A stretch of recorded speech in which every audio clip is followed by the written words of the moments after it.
It's time for the best coverage of the top stories in sports. The Sports Wrap with Jason Page starts now. On a Thursday. Can you believe it's already Thursday? Welcome to it. Thank you, Chad Erickson. Lots to do over the next 60 minutes.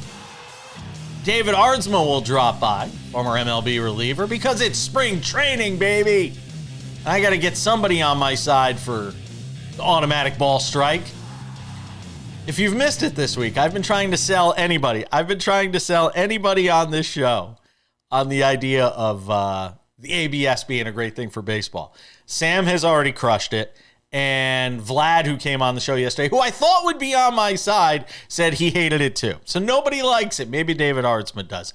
We'll talk with him. And I'm not even going to bother getting our former umpire, Dale Scott, who's a friend of the show. I'm not even going to bother putting him on the show because I know he hates it too. Sam Yarnell is with us. We should have Dale on the show. It's been a while since we talked to Dale. Let me tell you, let me rhyme here. Dale will rail against ABS if we get him on the show. So I needn't even try to get his support. We got a lot to do, though, in this program today. It's going to be a fun show. So let me start in the NFL because I was kind of startled by a couple of things we saw. One, that NFL insiders apparently almost got into a brawl in Indianapolis yesterday. Our buddy Jordan Schultz, friend of the program, friend of mine, somebody I've known for a long time, with Fox Sports, who does a great job covering all things NFL, and Ian Rappaport apparently getting into it at a Starbucks. The irony can't be lost there, considering Jordan Schultz is the son of Howard Schultz, who is the founder of Starbucks. Just saying. And they almost got into it in a Starbucks. NFL security is investigating. You just can't make this stuff up. We just can't all get along anymore. It's just we live in such a hostile world. Even when in sports you've got insiders having like words. I mean, come on. Like, you totally just brushed over what to me is the funniest part of this whole story. The last line of the report that you read there. NFL security is investigating. Why? You know what I picture when they say that? I picture a bunch of guys in mall cop uniforms that have the NFL logo on them, just walking around a different Starbucks to try and see which one it happened at, and then they'll investigate the scene. Listen, we know the power that NFL investigating has. It's not a lot. I don't really think that anything's going to come of this. Can I tell you what's hilarious? It took them longer to start an investigation on Justin Tucker than it did on Ian Rappaport and Jordan Schultz. I mean, seriously! My head's going to explode. The four hairs on the top of my head already falling out. So, what were Ian Rappaport and Jordan Schultz barking at each other about? Well, it was a report from Jordan Schultz saying that Tom Brady had sort of reached out to Matthew Stafford and I think had even hosted him or something like that. This idea that Tom Brady's trying to convince Matthew Stafford to facilitate a move over to the Raiders. And then Ian Rappaport came out and said, well, the way that Jordan Schultz reported on it isn't exactly true. Then Jordan Schultz sees him at Starbucks. They exchange words. We can leave that part out for now. The Matthew Stafford thing is getting interesting, though, where you have the Rams essentially, trying to figure out a way. Sean McVay yesterday was on a podcast, Whitworth and Fitzpatrick, talking about the idea of the first priority is figuring out the Matthew Stafford situation, but it just doesn't seem like it's in the cards that he returns there, Sam. No, I don't think he will return. But the thing that's perplexing about all of this to me, Jason, is that, first of all, this move makes, or the hypothetical move makes zero sense from just about every angle. If you're the Rams, why are you going to get rid of the quarterback that won you a Super Bowl instead of letting him ride off into the sunset while you're trying to rebuild, which you clearly are based on who you're favored to have as your next quarterback? We'll get to that in a second. And if you're the Raiders, Why are you all of a sudden going to buy in on Matt Stafford to be the quarterback that turns this whole team around? I'm not saying that he's bad. I'm saying that he's old. I'm saying that why are we going to put Matt Stafford in this offense with a bunch of young guys who are still learning their ways in the NFL? And what? We're going to expect them to make a playoff run in probably the best division in football, the third best division in football? I just don't understand how it makes sense. And then if you're Matt Stafford, I mean, what are you doing? Thank you. That's the part. Like if you're ring chasing, which, athletes have done, and that's fine. He got one with the Rams. Everything runs its course. You're going to ring chase with a franchise that's been as inept as the Raiders? Are you kidding me? I think that there are very few people, Jason Page being one of them. And I'm sorry, we're on three stations. We're on three different stations in Las Vegas right now. My apologies. I love Vegas. I've been here since August, but we got to call a spade here. 100%. And I enjoy Vegas as well. I've been there. I spent a week in Vegas 1 month, or I spent a month in Vegas 1 week, or however that saying goes. Yeah. But from a Matt Stafford perspective also, Jason, if you're in the latter stages of your career, the getting ready to ride off into the sunset period of your time in the NFL, why are you choosing to spend it in Las Vegas rather than Los Angeles? It doesn't make sense to me. Rumors are swirling, Sam Yarnell, that the Jets, or rather that Aaron Rodgers has reached out to the Giants to gauge their interest in potentially being the starting quarterback there in 2025. Here's all I'm going to say about this. Anybody knows me knows I'm a Giants fan. If the New York Giants sign Aaron Rodgers, I will suspend all of my Giants fandom until he is gone. Plain and simple. I want no part of Aaron Rodgers with that franchise. None. So that helmet's coming down. It's coming down. I don't think you'll have to worry. I think what you will have to worry about is the insane contract that they may give Sam Darnold. I really do think the Giants are lining up to give Sam Darnold just a boatload of money. Obviously, we can't bet on this in the United States, but some of our friends in Canada and other places overseas have markets open right now. And Jason, the Rams are actually the favorite to land Aaron Rodgers at minus 130. I think that, to me, you're trading Matt Stafford for Aaron Rodgers if you're Sean McVay. I don't get it. You're signing him to lose, though. You're signing him to rebuild, because that's what he showed you he's good at his last year in New York. Well, some will argue year one coming off the Achilles injury is the hardest. Some will look at his second half statistics and say they were better than they was in the first half. I'm just saying. There's one statistic that matters. He is going to be 43 years old when the next NFL season kicks off. 43? Only a little younger than me. Can throw a football better than me, though, I promise you. College basketball. Yes, we're talking men's college hoops next.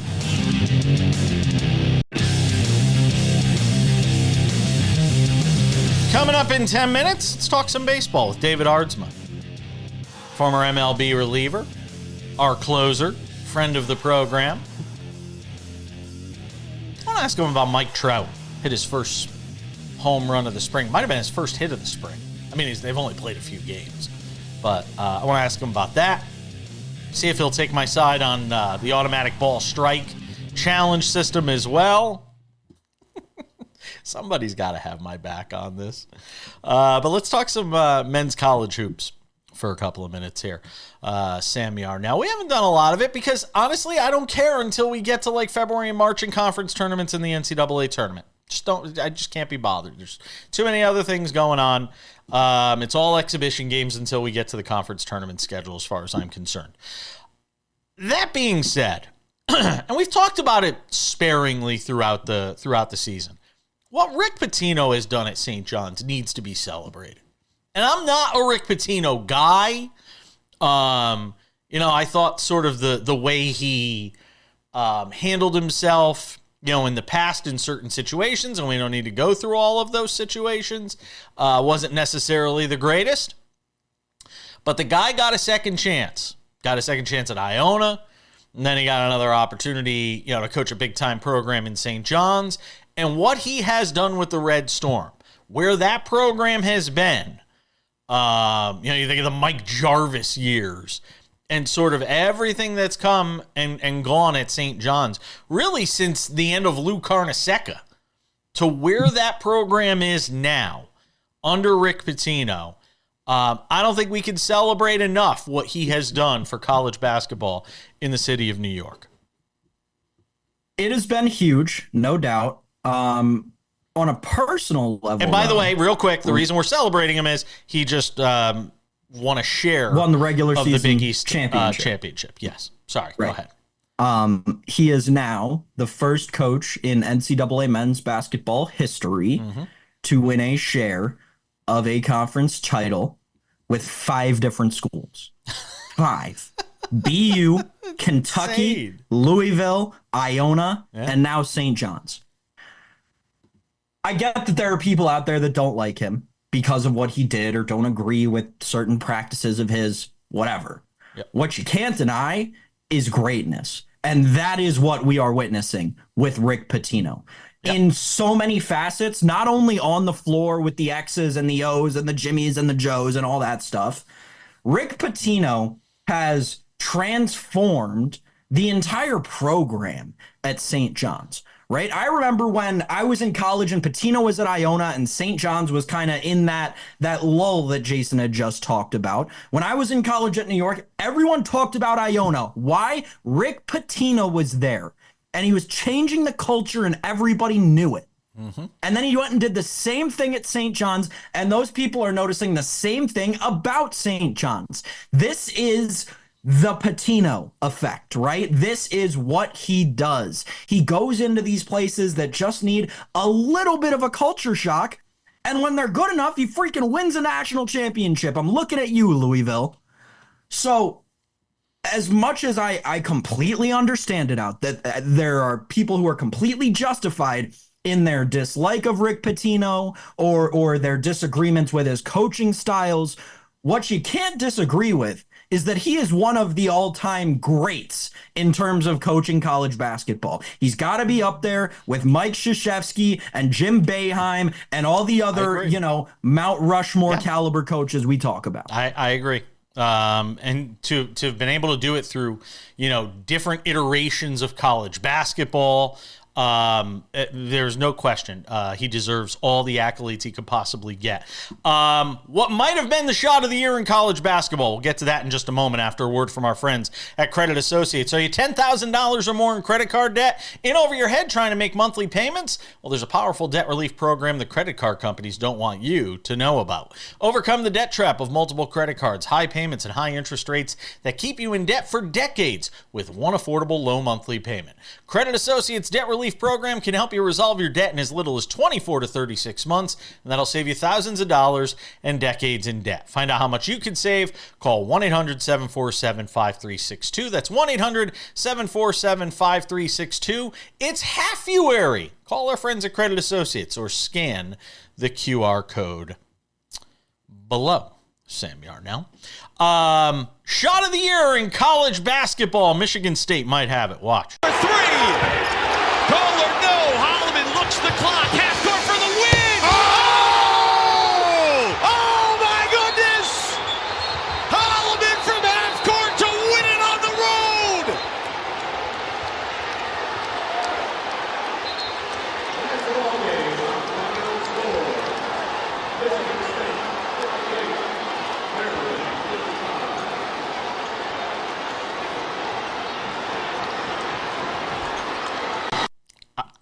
I wanted to let that play out, and there's a reason. Can we go back? Can we go back and look at this young man? Where is he? Where is he? Can we find the young man? Because if anybody missed the video, it's very important. There's a part of this video where there's a young man. I'm going to freeze it when we get to him. And you can tell he's the kid who lost money on the game. He wasn't just mad Maryland lost. There's a kid in the stands who's got a look on his face that literally just said, oh my God, somebody's coming to break my legs tomorrow. I just lost so much money. Look at him. There's one at every game. And that kid right now is trying to figure out how he's going to get into class tomorrow through a back door and avoid the bookie who wants to break his legs. I'm just saying. Shot of the year in college basketball, though. I mean, Michigan State's ranked 8th in the country, by the way. What, 2 days early for Izzo, right? January, February, Izzo, April, May. Your heart doesn't do anything but ache for Maryland fans. Shout out to our viewers en masse, and I'm sure there are a bunch of you Terp faithful out there.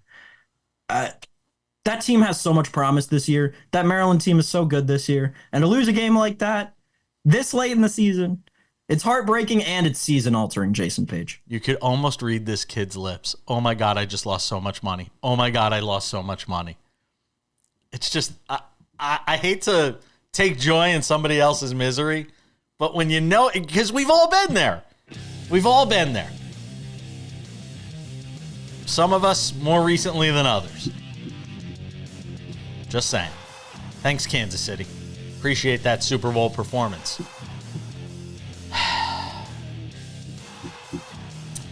All right, let's switch gears. Happier thoughts on the show. Happier thoughts with David Aardsma. Does a great job on Major League Baseball. Our closer. We'll talk baseball with him next.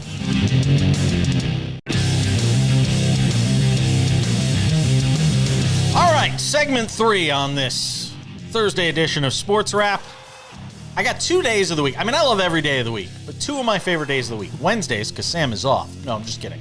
Because it means Vlad hangs out with us, and our friend Kurt Heelan comes on the show from Pro Basketball Talk at NBCSports.com, and we can do a couple of segments of basketball without Sam making faces at me the whole time. The other favorite day of the week is this guy. David Aardsma is here, ladies and gentlemen. Look at that Smith. Look at those chiclets. Look at those chiclets, those bright white chiclets he got there. I just love when you're talking smack about Sam. That's the best. I talk smack about everybody. But the difference between me and others is I say it to their face. Like Jordan Schultz going up to Ian Rappaport at a Starbucks in Indianapolis and saying, you want to talk ish? Talk it to my face. Don't talk it behind my back. My name's Jordan Schultz. My dad owns Starbucks. I'll kick your ass. I kind of apparently he's from New York now, not Seattle anymore. What? He's lived in New York a long time, so I could, that accent was like was like a third generation Italian from Brooklyn looking to mess somebody up. We're gonna get Jordan on the show, and I am gonna ask him about this whole thing. All right, so I know Sam's going, don't count on it. I see, I know that look, Sam. Right? Don't count on it. Let's talk some baseball, guys. I want to ask you about Mike Trout. I was reminded of him because he hit a home run, his first hit of the spring, a home run, and he wants to play, left field this year or something like that. He's not going to play in right field, sorry, whatever. He's going to play in right field this year. He's not going to play in center. We sort of think of this guy's career and everything he's gone through, all of the injuries, how we'd all just love to see him play 140 games for a change would be so nice, David. But playing for an Angels team that's really going nowhere, and you're still left to wonder, is he going to finish his career out with the Angels? Oh, you loaded a couple questions in there, a couple thoughts questions. Okay, I love we forget how amazing Mike Trout was. I think there's like this new generation of players. Because it's been so long since he was amazing. Wait. He was a top 30 hitter in baseball for the 2 months he played last year. Yes, for the 2 months he played. And that's what's tearing us apart. It was for the 2 months. No, that dude's still amazing. I think the biggest thing here is keep him on the field. Whatever you have to do to keep him on the field. I mean, DH, you can't really DH right now because you have Jorge Soler there. I don't think this team isn't going anywhere. The problem is if they're going somewhere, it's going to be in like 2 years and not necessarily this year. I don't think that division outside of the Rangers have gotten any better. I think the Astros have taken a little step back. I don't think the Mariners they're kind of stagnant. And the Rangers are sitting there looking at, like, let's not forget 2 years ago, we were the World Series champions. We're a pretty good baseball team and we're kind of healthy. And the year after having a bad year, like, I think a lot of things are going to go the Rangers' way this year. I don't think the team's necessarily going nowhere. I think they're actually it's going to take a couple of years because they have amazing young talent. You just need Trout on the field and you need Rendon off the organization. just get this guy on the field. Whatever you have to do, I don't care. DH, first base, right field, just get him out of the outfield. Personally, get him out of the outfield. Get him at first base. Teach him first base. He's too good of an athlete. You just need him on the field. Major League Baseball needs that dude hitting. That's it. But David, just to your last point there, because this is a debate that I've had internally with myself and with Angels fans online. I don't understand how you can take the athleticism of Mike Trout and put him at first base solely because, not saying that he's just a defensive guy, but his defense is truly, 70, if not 80 grade all around still, to this day, which is incredible. And I know that there's more of a risk associated with it, but if you're in the Angels front office, isn't that a risk that you're willing to take at this point? Because hold on, I'll answer it for you. No, you don't put him out there because all he ever does is get hurt. Yes, he'll make a great play and then he'll jam his thumb and he'll miss a month or he'll slam his knee against the wall. No, play him at first base. Too bad. You're a China doll. Sorry, David. Here's your best example. Ready? Bryce Harper. Bryce Harper was not the same defender that Mike Trout is. Bryce Harper was not even the same hitter that Mike Trout is. And we still look at Bryce Harper as one of the best in our generation. He was a lesser on both of those. But he was a really good right fielder, right? And his heart carried him well past anybody else in Major League Baseball. His ability to find the ball and to find the wall and to find whatever. He found it. They immediately, when the moment happened, they moved him to first base, didn't even look back, and now he's a gold-gloving, basically, first baseman. That's the way the Angels have to be looking at this, and they're 2 years too late on this, to be honest. They're 2 years too late. The moment Albert Pujols stepped aside, they should have said, Mike, you're an 80 out there, but you're 0 on the bench because you're hurt. Be a 70 at first base and just be on the field every day. Love baseball.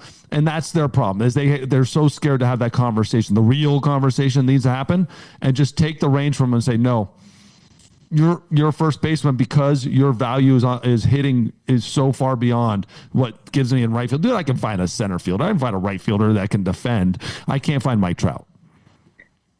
David, you mentioned Bryce Harper, and there's a question I've been wanting to ask you for about a week on the show. Obviously, there's been a new stardom in Bryce Harper's life, and he's found this kind of TikTok revelation, and he's now this viral sensation on TikTok, taking us inside everything he does in his daily life. And the public has quickly learned that he has some interesting choices of ingredients and very whole organic everything all the time, raw milk, all this kind of stuff. And a week into spring training, he's missing time because of internal issues with his body and his digestive system and his immune system. My question for you is, did you ever have any sort of whole organic, super focused sort of diet that you kind of maintain to keep your body in shape? And do you think Bryce Harper needs to? Okay, I think there's a couple things there. One, for myself, I got a lot better over the course of my career, eating a lot better, eating a lot cleaner, taking care of my body, understanding food timing and all that stuff, right? I was never this crazy organic guy. Dude, I'd give me some steak and we're good. But how much butter or how much other stuff am I adding with that, right? I just got a lot better towards the end of my career because now there's so much more science out there and for athletes. I would say, Bryce, look at your teammate Kyle Schwarber. There was a moment there with the Cubs where he wanted to lose a lot of weight, eat a lot healthy, go this way, go that way. Prince Fielder went healthy, went vegan or whatever it was, all this stuff. It hasn't turned out well when you're power hitters. It doesn't well. But at the same time, Bryce Harper might have had these problems, and that's why he's doing this. And it's only showing up. We're going dude, your diet now. It's well, that's why it is my diet. Isn't raw milk how you get bird flu? They tell you don't drink raw milk. Yes. How you get bird flu? It's so dangerous. Unless you're Robert Kennedy, and then nothing can kill you. So we're coming back.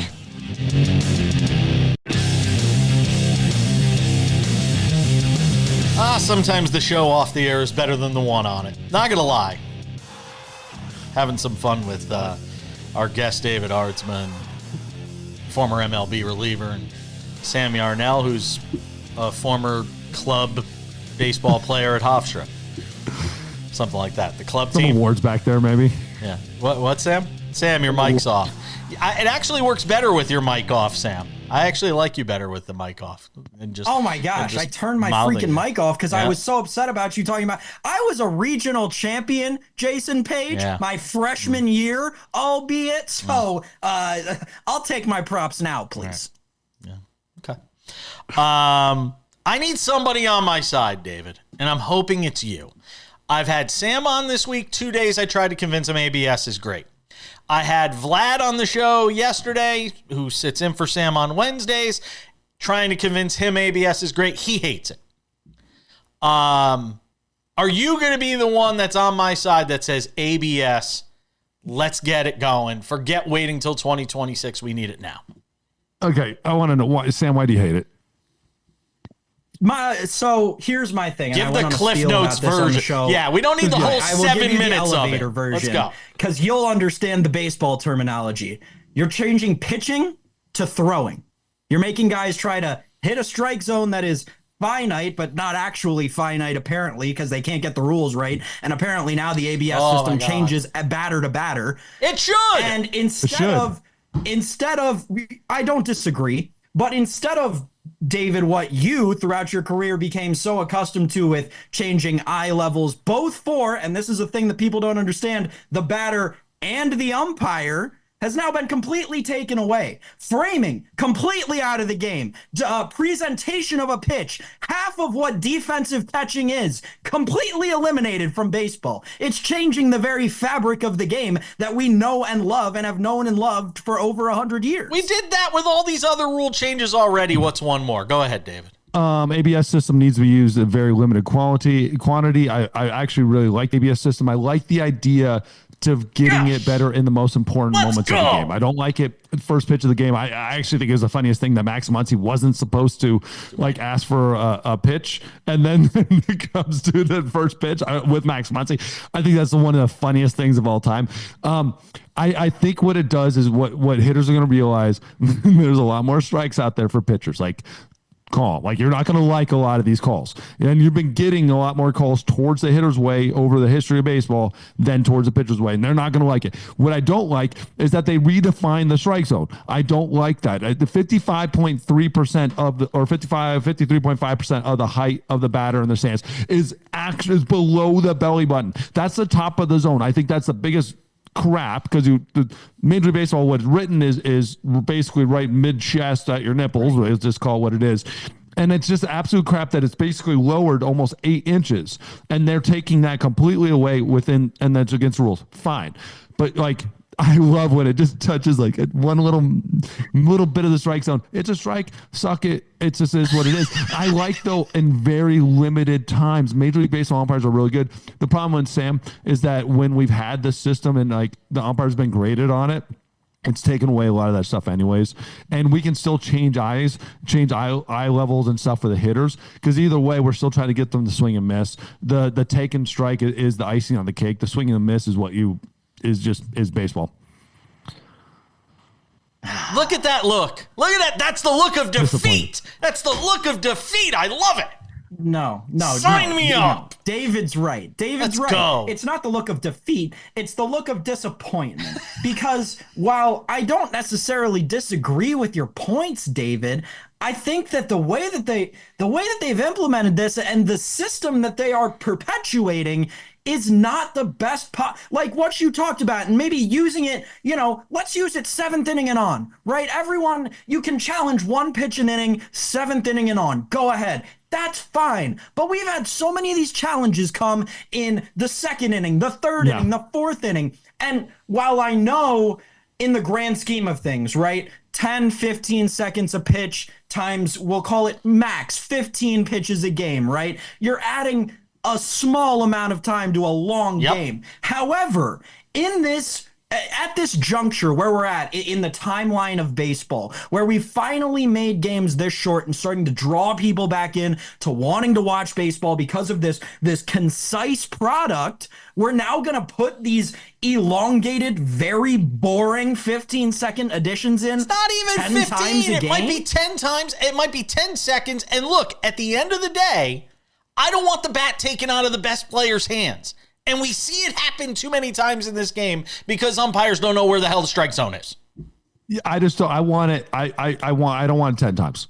To me, it's 6 max, 4. If you can keep it to 4 a game, limit it to 2 per side. 2 per and side. you keep That's it. That's all I get. Yes, because that's really, honest to God, these umpires are that good. They're 95% success rate, and essentially. And if you use it and lose it, it's gone, man. Like, and honestly, so it actually makes it where we have the technology, we can get the call right, but only use it when it actually matters. Don't also remember this. They are telling the coaches to use it. They're telling the coaches to try it. There's memos. They come down and say, hey, go for it. Like, just call it to see if the system's right, how good it goes. Now, let's also get that to 7 seconds. Let's lock those 7 seconds in to where umpire goes, boom, boom, calls it, strike, let's go. I don't need the show. Just go, boom, call it. And then I don't need a show, but they're trying to make a big deal out of it so they can isolate it and actually learn from it. Remember, there's a lot of things here. Major League Baseball Players Association and the Umpire Association all want to learn how it works in real life, so they kind of make a show out of it to see how that can then get better. Give me two a game and then 9th inning. Give me 2 a game each side and then 9th inning. You don't even get eliminated. To me, it's 2, maybe then you get 1 in the 9th. Like, to me, Rob Manfred, me and David are coming for your job. Oh yes, that would be fun. We gotta go. David, love you, man. We'll see you later.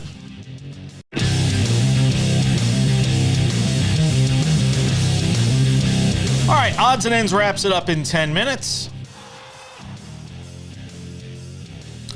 And there are some odds and ends to finish the show. Maybe the end of the conversation when it comes to Dunk of the Year in the NBA as well. We'll get to that. Oh, look, it happened at the hands of Sam's beloved Washington Wizards. So we'll talk about that too. Something to consider, and Sam. I am A-okay with it. Of course we'll you get are. to it, I promise. Of course you are okay with it. Sam Yarnell, something to consider. Something I think more athletes should be doing. One of the big stories of the day was this, and I saw them talking about it on First Take when I glanced at that show for about 5 minutes, because that's about all I can handle of Stephen A. Was Kevin Durant on the Draymond Green and Baron Davis podcast and talking about why he didn't want to go play for the Warriors and it's really the male version of cackling hens is what it is. And look, it is cool to hear players talking, players speak sometimes, but the Kevin Durant stuff to me just kind of gets old and outdated and played out about who he is and what he is and all of that stuff. Anyway, that was part of a different podcast. Paul George, PG-13, made some news on his own podcast yesterday, discussing trying to help this Philadelphia 76ers team, which lost to the Knicks last night, make a run to the postseason. And dare we even say win a championship. This was Paul George on his own podcast yesterday. Watch. Fellas, it's no secret this season is up to this point, man, it hasn't been what we envisioned. I know my goal when I first signed with Philadelphia was to bring a championship to these amazing fans here. I still remain positive about that, and that is still the case and where I'm coming from. With that being said, though, I want to let the Podcast P family know that after today's episode with Dwight, I plan to take a break from the pod just to focus on getting my body right, getting mentally right, and, help this squad make a push towards our goal to finish the season out, give ourselves a chance to be in contentions to compete for a championship. I won't front. The desire to get back to shooting in person with my guys as well is the forefront of, this hiatus as well. I look forward to us three being back together and doing this as we once started this. So we'll be back on that note. Be sure to lock in with us because we got some big things in store in our future. In the meantime, y'all be easy. All right. That's enough. I can't. I just can't. I can't. Aren't you glad that you listen to SportsWrap instead of whatever that is? Podcast G, Podcast P, Podcast Playoff P. But podcast let me say this. Playoff P hasn't been in the playoffs in what, half a decade? I wish more players would do this, though. Like, if you want to, outside the season, you want to host your podcasts, you want to do all these different things, I get it. I think there's something to be said for these players that are pouring all this energy. I will tell you something. As somebody who hosts a show 5, 6, 7 days a week, depending on how you consume us, it's a lot of work. It's not as easy as you think it is. Now, granted, Paul George doesn't have to put the kind of work into it in terms of booking guests and editing and producing that I do doing this 7 days a week. But it's still something that's taking your mind away from something other than what you do for a living, which is playing basketball and trying to play it at the highest level. And I think some of these guys stretch themselves too thin in that regard, Sam. But here's the thing about the modern day NBA, right? Because the other side of this coin, Jason, is JJ Redick and the Lakers. I'm sorry, but it is. JJ Redick and LeBron start a freaking podcast, and 6 months later, JJ Redick is LeBron's coach. Like Draymond Green is only maintaining relevancy because of his stupid podcast, his stupid appearances on TNT, and whatever he does outside of the whistles. Well, like, this is just, unfortunately, the state of the NBA. And while I know that the narrative is being perpetuated that, oh, it's because Paul George is going to focus on a playoff run with his team. They're what? The last team in the play-in in the East in a famously, historically shallow field in both conferences. So now what are you going to do, Paul George? You're going to pretend like you're getting better to only get your team a worse draft pick. No, folks, here's what's really happening. He's not stepping away to focus on himself or his health or whatever the case is, whatever. No, that's because you would have seen him do that in Indianapolis and you didn't. I'm sorry, you didn't. Here's why he's stepping away, because he's tired of the heat that he's getting for how horrible the team that he went to ring chase with is, and he doesn't want to stay in the kitchen for it any longer. So I'm really sorry, PG. I hope you get everything figured out. But you stepping away from your podcast and pretending that it's a basketball move is hokum. Well, there are a lot of people giving him heat. And that there are those suggesting that the reason he's doing this is because of the heat he's getting for the team not succeeding in the podcast. I will say this. You can get the Sixers right now are 2 games out of the 10 seed. 2 games out of the 10 seed with 24 to play. 2 games out at 20 and 38, by the way. 2 games out of the 10th seed. You can get them right now plus 790 to make the playoffs. Now, that is making the final 8, getting through the play-in and being one of the final 8. You can get them at plus 790. So, I'm sure there are people out there, I'm sure there are, who question why I rip the NBA so much. This is why! You can get the Sixers at plus 195 to make the play-in. Plus 790 to be one of the final 8. I'll lay it with the There you go. We're coming back.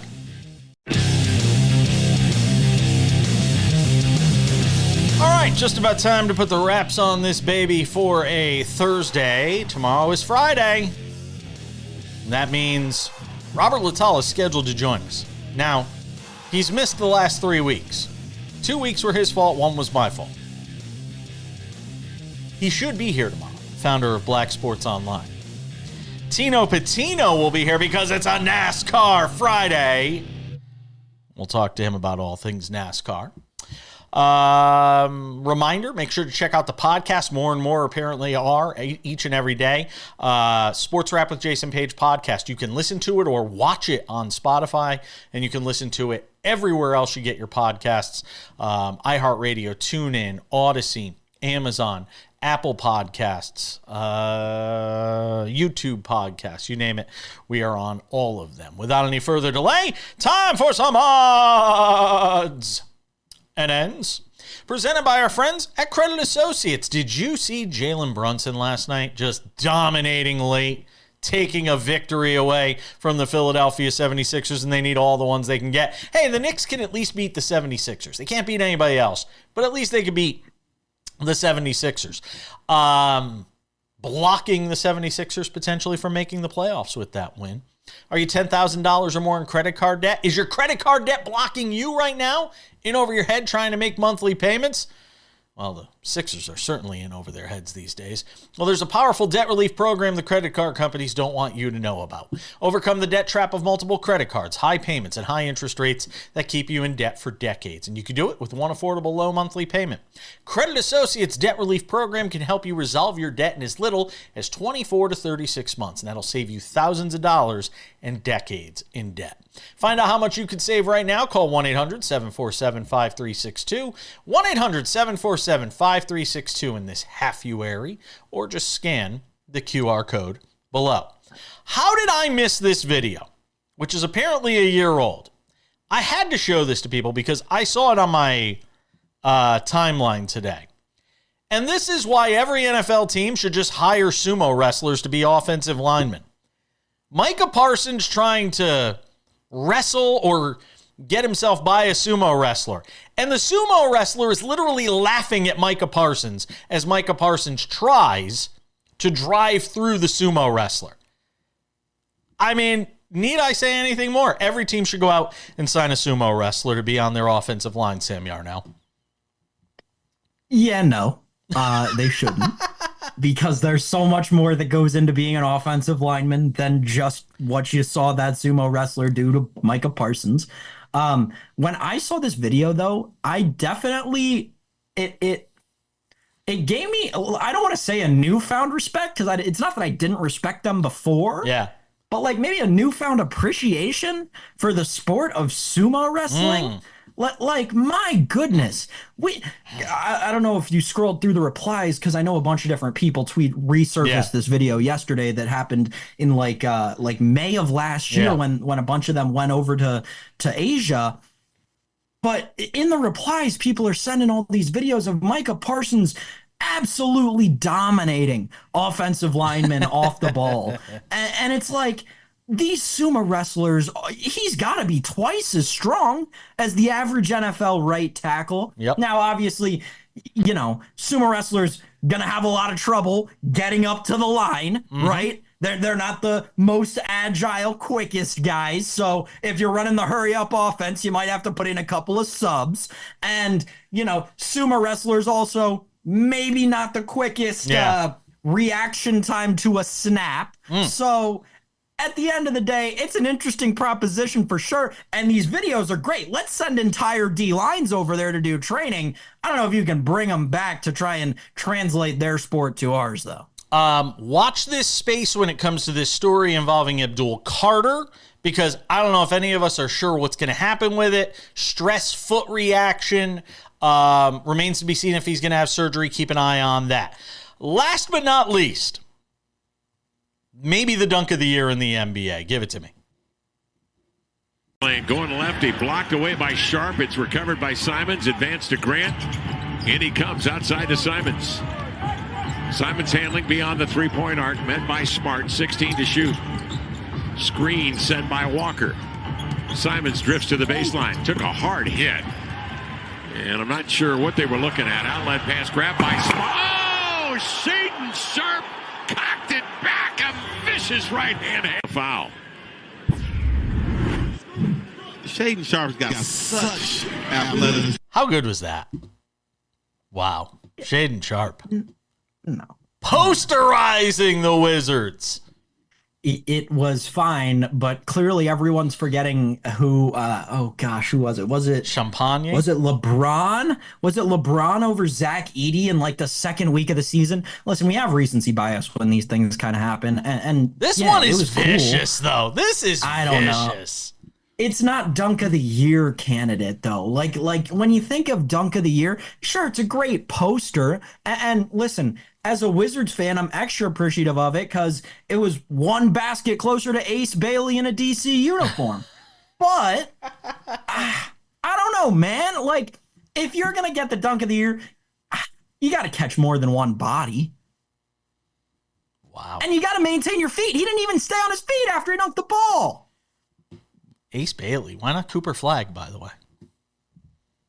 So, I mean, right now, Cooper Flagg plus 500 right now to be the top pick going to the Wizards are plus 500 to get Cooper Flagg, by the way. Just throw that in there. Ace Bailey fits the system better. All right. We're out of time. Another topic for another day. Thanks to David Aardsma. Thanks to you, Sammy Arnell. Thanks to all of you for watching. We'll see you back here tomorrow.